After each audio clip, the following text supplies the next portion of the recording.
बढ़ते आगे, विधानसभा चुनाव के मद्देनजर बीजेपी अपनी चुनावी अभियान को धार देने में जुट गई है और इसी कड़ी में बीजेपी ने अब डिजिटल पोस्टर लॉन्च किया है। सबसे पहले ये पोस्टर लखनऊ भाजपा कार्यालय में लगाए गए हैं।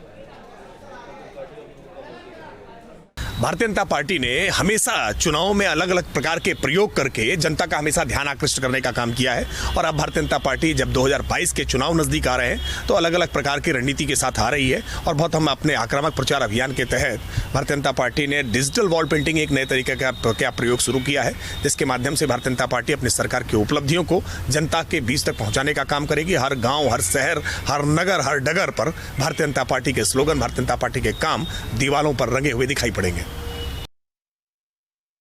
आगामी विधानसभा चुनाव के मद्देनजर बीजेपी अपने आक्रामक चुनाव प्रचार को और ज्यादा धार देने में जुटी हुई है। इस कड़ी में बीजेपी ने अब एक डिजिटल पोस्टर लॉन्च किया है। इस पोस्टर को लगाने का काम शुरू भी हो चुका है। लखनऊ के भाजपा दफ्तर में इस डिजिटल पोस्टर को सबसे पहले लगाया गया है। दरअसल ये जो पोस्टर है ये आम पोस्टरों से बिल्कुल अलग है, क्योंकि ये कोई मामूली कागज़ का पोस्टर नहीं है, बल्कि इसको डिजिटली तैयार किया गया है और उसी माध्यम से इसको सीधे दीवारों पर चिपकाया भी जा रहा है। खास बात यह है कि इन पोस्टरों में नरेंद्र मोदी और जेपी नड्डा के साथ जो दोनों डिप्टी सीएम हैं और साथ में मुख्यमंत्री और प्रदेश अध्यक्ष स्वतंत्र देव सिंह की तस्वीर होगी। साथ में बीजेपी का स्लोगन होगा आगामी चुनाव के मद्देनजर।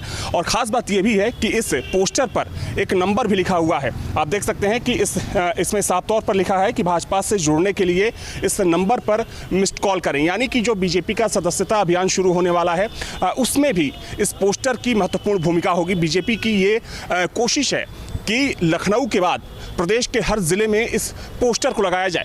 कुल मिलाकर कह सकते हैं कि आने वाले समय में जो बीजेपी का इलेक्शन कैंपेन है और तेज और ज़्यादा आक्रामक होने वाला है। वीडियो जर्नलिस्ट सुफी खान के साथ अविनाश सिंह, न्यूज़ स्टेट लखनऊ।